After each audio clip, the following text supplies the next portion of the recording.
37 past the hour new this morning, the Department of Homeland Security announced it will begin screening social media for anti-Semitic content as, quote, grounds for denying immigration benefit requests. This comes as NBC News also confirms that the acting IRS commissioner is resigning. It comes after the agency made a deal with the Department of Homeland Security to share immigrants' tax records with ICE to help deport people. Joining us now, NBC's senior Homeland Security correspondent, Julie Ainsley, also with us. Veronica Cardenas, founder of Humanigration, a legal and advocacy education platform for immigrants. She is also the former assistant chief counsel for U.S. Immigration and Customs Enforcement. So, Julia, what does this Homeland Security Department statement that they're now going to be looking into people's social media accounts? Yeah, that's right. So this is U.S. Citizenship and Immigration Services. They're responsible for doling out visas to anyone coming into the United States, including foreign students. Now, Jose, they're saying that just as of today, they will begin considering anti-Semitic posts as a reason for revoking visas or for not giving immigration requests, such as moving someone up to a green card.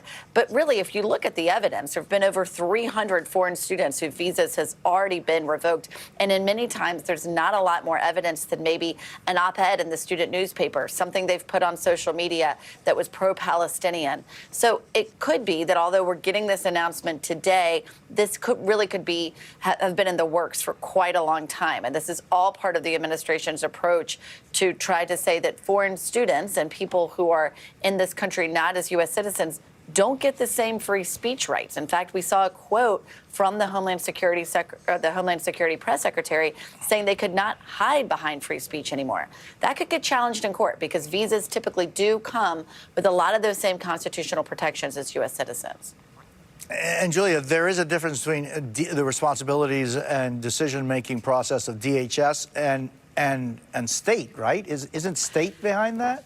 Yeah, that's right. I mean, State Department essentially is the one who decides to revoke a visa, but U.S. Citizenship and Immigration Services could look at this information and make that recommendation to state. Then they tell ICE to go arrest these people. It's a whole process, but at the end, it's the Trump administration that is saying we now consider these social media posts to be grounds for revoking the visa. And so also, Julia, for decades, millions of undocumented immigrants have paid and filed taxes via ITIN, the individual taxpayer identification number. In terms of the IRS-ICE deal, what does this agreement mean?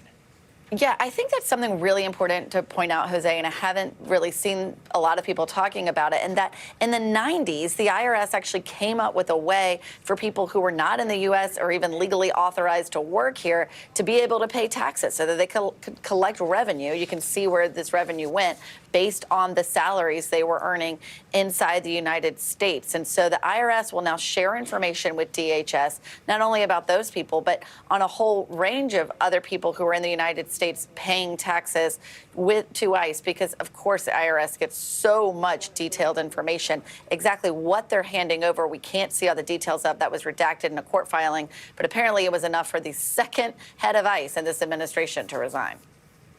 And, I mean, Veronica, I think it's important. We can't underline enough how significant this is for the hundreds of thousands, millions of people that have been through the process, have paid taxes, has filed through ITIN.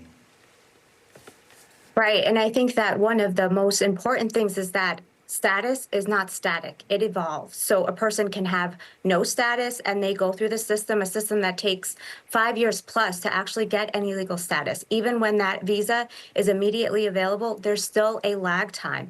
And although we don't know much of whose taxpayer information is going to be disclosed, we do know that ICE was trying to get people who have removal orders and haven't departed within 90 days. But when you look at who that is actually going to affect, it's going to be people who have been in this country for over 10 years, people who have U.S. citizen children, people who are married to U.S. citizens, and the information that also might be disclosed if there's employer information. This is really a silent way for ICE to expand its deportation ability.